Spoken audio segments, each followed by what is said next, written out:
On continue Bezrat Hashem, paragraphe numéro 6, Ishtapot Nefesh. Odama Lenyan Itraskout Beidboledut.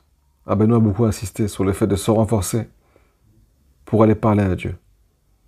Ou Trinot ou Bekashot, et supplier Hashem, et lui demander tout ce qu'on a besoin. Ki Adibou Yeshlokoa Gadol, l'horaire à Adam. La parole a un impact extraordinaire, une force phénoménale pour réveiller la personne. Même si parfois il nous semble qu'on n'a pas de cœur.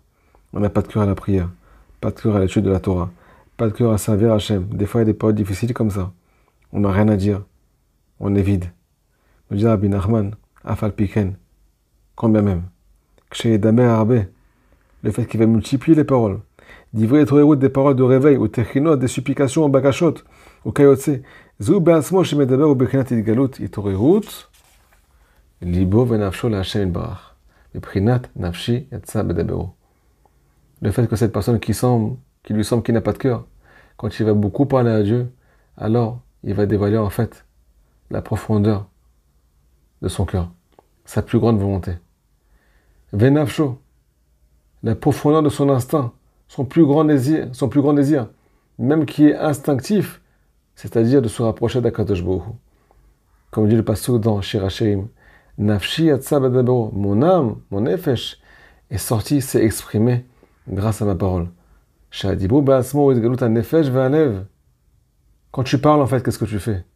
Tu es en train de dévoiler ce que tu ressens, ce que tu recherches, ce qui te tient à cœur. Quelqu'un, il parle que de ce qui lui tient à cœur. Donc, quand on vient parler à Hachem, on vient beaucoup parler à Hachem, on vient se répéter, on vient répéter les demandes. On lui demande du renforcement, on lui demande la simcha, on lui demande la emuna, on lui demande d'être un juif kasher. Alors, qu'est-ce qui se passe? Même si on sent pas nos paroles, en fait, on est en train de dévoiler ce qu'il y a dans notre cœur. Parce que ces paroles, elles étaient cachées à la base. Elles étaient cachées par nos troubles. Il se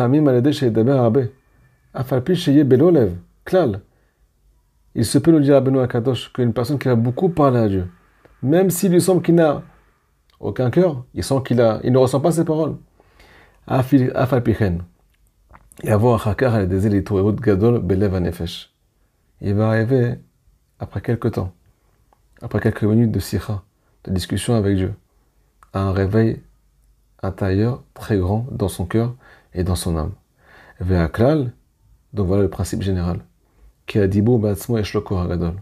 La parole a un impact sur la personne.